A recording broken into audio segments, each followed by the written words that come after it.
Microbes, Friend or Foe? Written by Lisa Ng. Illustrated by Cindy Hill. Introduction. Achoo! A sudden sneeze is often the first sign or symptom that you're getting sick.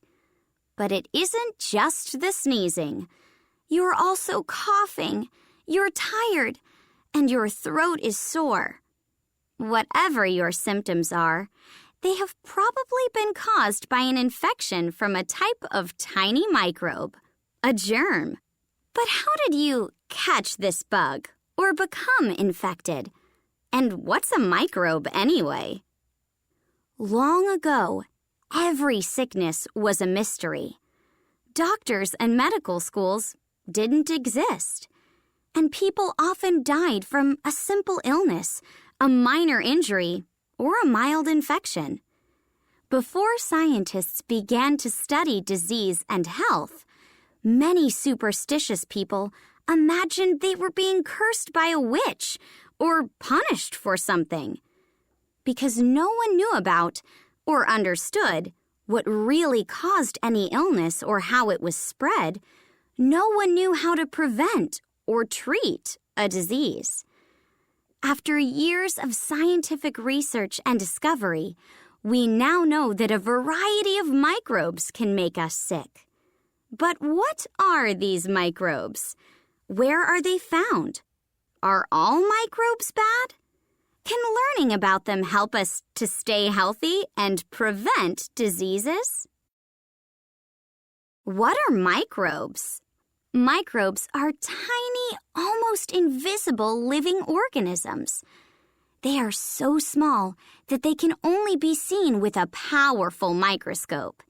These tiny organisms exist all around us. They are riding on the air we breathe, clinging to every surface we touch, sitting on our skin and on our shoes, and hiding inside of our bodies. They are everywhere.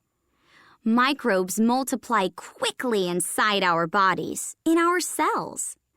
Cells are small units of living matter that help us to stay healthy and grow.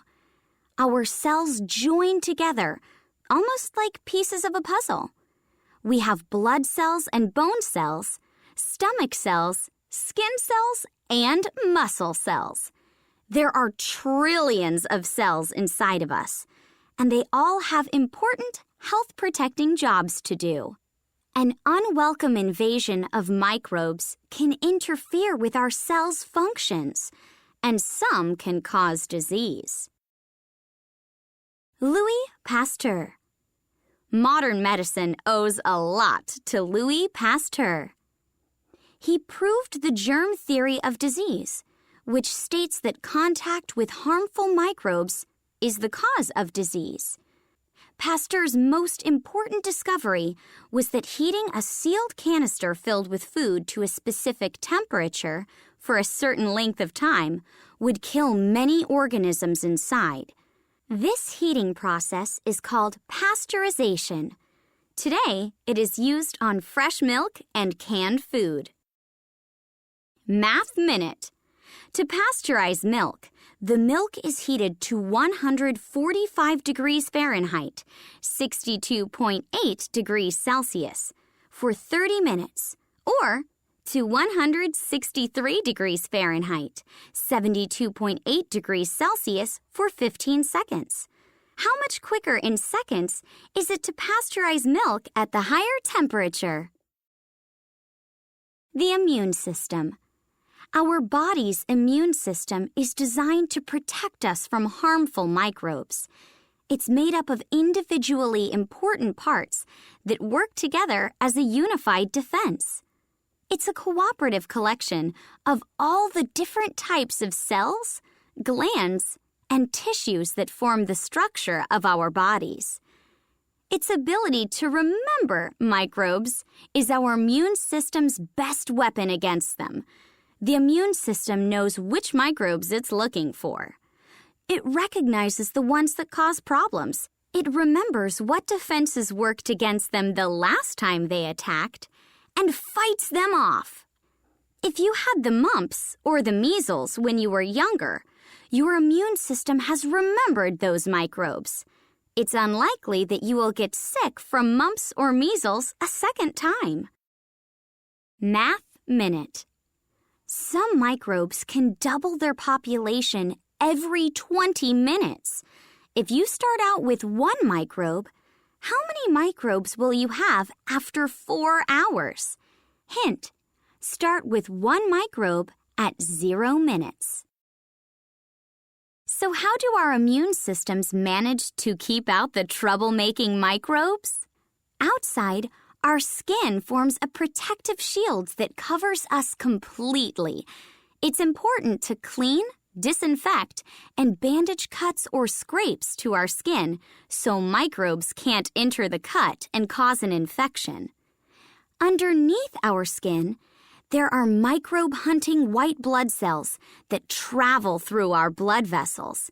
They find and destroy millions of harmful invading microbes every day. White blood cells are the natural enemy of disease-causing microbes. Do you know? 1 drop of blood contains between 7,000 and 25,000 white blood cells. These cells attack invading microbes in different ways. Some white blood cells produce antibodies that cancel out the microbe's chemicals, while others surround the microbe and destroy it. 4 groups of microbes. Bacteria. Bacteria are everywhere and on everything, and they're tough. Some can thrive in barren ice, others in extreme heat. As with other microbes, some bacteria are good for us, and some aren't. There are more types of bacteria than there are types of any other organisms on Earth. By sheer population count, bacteria rule. Fun food fact. Several types of bacteria help change milk into yogurt and sour cream. These bacteria eat lactose or milk sugars and release lactic acid, which curdles the milk and makes it more solid. The lactic acid gives yogurt and sour cream a tangy, sour flavor. One type of good bacteria lives in our intestines. It helps to break down and digest the food we eat, and we couldn't live without it. Nasty strep throat bacteria can cause a painful sore throat, a fever, a headache, an upset stomach, and tender swollen glands in the neck. White spots of pus appear on the back of the throat. Food poisoning can make us very sick as well. It's usually caused by harmful bacteria that live on or in many uncooked foods. Cooking food to the right temperature kills those bacteria. But there are other bacteria that live on the surfaces where we prepare food every day and on our hands. Food poisoning often causes an upset stomach, vomiting, and diarrhea. Viruses. Viruses can be difficult to get rid of. A virus will invade the cells of people or other animals and spread quickly from cell to cell, causing an infection. Viruses not only make people sick, some viruses can cause death. And sometimes a virus can avoid detection by our watchful immune system. A virus has the ability to mutate or change its identity to avoid being noticed. This ability to change makes it more difficult to find the virus and stop it. The flu, chickenpox, HIV, and the common cold are each caused by a virus. Scientists are looking at ways to use viruses to help people get healthy too. Viruses take control of the cells they invade and tell them what to do. If a cell started multiplying out of control, a scientist might be able to use a virus to tell the cell to slow down its growth. This treatment is being studied as a way to fight cancer, a disease in which cells grow out of control. Fungi. There are many different types of fungi. Some, like mushrooms, look like plants, but the microscopic type of harmful fungi that invade our body cause irritating, common infections like ringworm and athlete's foot. Ringworm causes a worm-like, itchy red ring to appear on the skin. Athlete's foot fungi attack the bottoms of feet and area between the toes, causing the irritated skin to itch, crack, and peel. Protozoa. Protozoa are simple, single-celled organisms that often live in streams, ponds, and dirty water. We need to be careful about the water we drink. If protozoa get into your body, they can cause nausea, vomiting, and mouth infections. One serious protozoa infection is spread by saliva from the bite of an infected mosquito. This protozoa microbe enters the person's blood through the bite and causes a disease called malaria. Malaria occurs most often in areas that have hot, tropical climates. This infection causes a high fever, weakness, and delirium, and it kills 1 million people every year. How do microbes spread infection?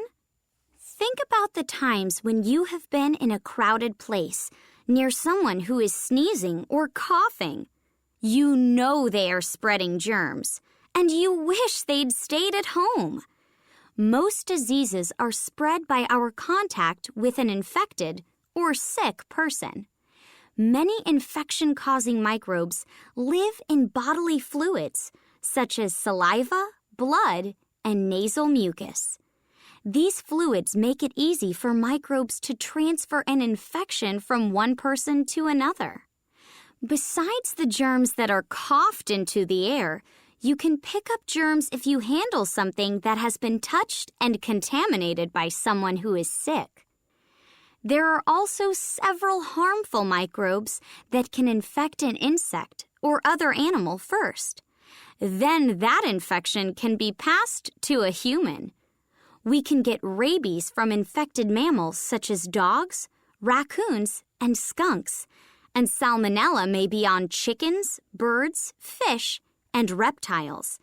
Besides malaria, infected mosquitoes can also give us West Nile virus. Sick birds can transfer a serious avian flu, and Lyme disease comes from the bite of an infected tick. Outbreaks and epidemics. Diseases can be spread quickly. One sick person can infect dozens, and dozens of sick people can then infect hundreds more. It's even possible for people to infect others long before they know that they themselves are sick. A person who shows no signs of a disease, but who still infects others, is sometimes referred to as a healthy carrier and can be hard to find, isolate, and treat. When a small group of people in the same place all get the same disease, it's called an outbreak. When an outbreak of disease rapidly spreads to a large number of people, it's called an epidemic. When an epidemic quickly spreads to infect larger groups of people around the world, it's called a pandemic. A local outbreak of a disease is no longer expected to stay in one place. Disease-carrying microbes are hitchhikers, and they go wherever people go. Modern transportation, such as buses, trains, and airplanes, carry both people and their germs quickly. Sick travelers can infect any person they encounter during their trip. Then, the people they just infected can start a separate outbreak in another place. Fighting microbes with vaccines. No one likes to get shots, but they're important. A vaccine treatment is a way to plan ahead to prevent a disease. The job of a vaccine is to help build up our immune system's ability to recognize and fight off a disease-causing microbe. Many of these powerful vaccines are made from weakened, tiny bits of the harmful virus or bacteria itself. The idea of using a virus to prevent a disease, or to use a mild disease to prevent a worse disease, was first thought of about 200 years ago in England. Dr. Edward Jenner treated many farm workers who caught a mild pox disease called cowpox. He also treated severe cases of deadly smallpox. Over time, Dr. Jenner noticed that people who had once been sick with cowpox never got the other pox disease, smallpox. But why? Smallpox is one of the deadliest diseases in the world, and it is highly infectious. Epidemics of smallpox killed many thousands of people. Do you know? When Europeans and Africans carried smallpox microbes to the Americas, none of the Native Americans had ever been exposed to the disease. They had no immunity to it. As a result, smallpox killed millions. In South and Central America, 9 out of 10 people in the largest native cities died from smallpox. Dr. Jenner realized that cowpox and smallpox must be related diseases, like being cousins from the same family. He became certain that having a case of cowpox must somehow provide some kind of natural immunity against getting smallpox. He thought that if he purposely gave the weaker disease to people before they were exposed to smallpox, it might reduce the number of people who were dying from it. To test his idea, he would have to ask healthy people to volunteer to become sick with cowpox, and then wait to see what happened. Amazingly, people volunteered to help him. The people he gave cowpox to were mildly sick for a while, but they recovered quickly. While they were sick, their immune systems were learning about the pox microbe and developing a way to fight it. Jenner's idea about the relationship of the two diseases was correct.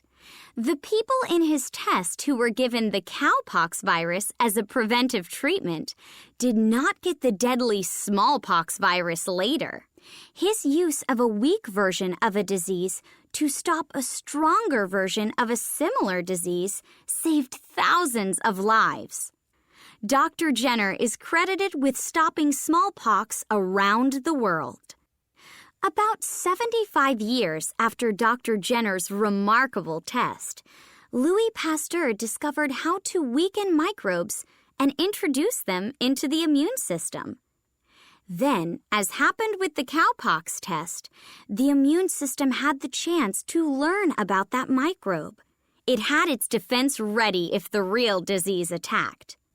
Pasteur's experiments using weakened microbes led to the creation of several preventive vaccines, such as the flu shot, that could be given to large populations of people.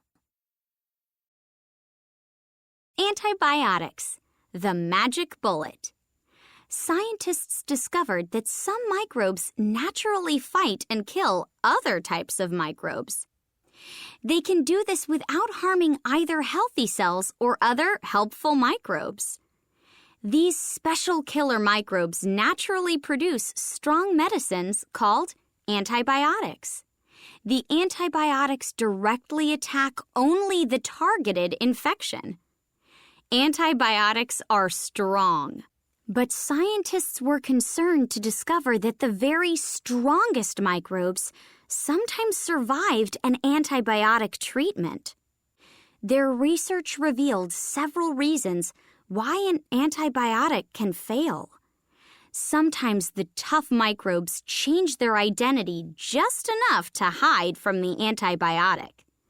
In other cases, some antibiotics have become so overused or misused that microbes have developed a resistance to them.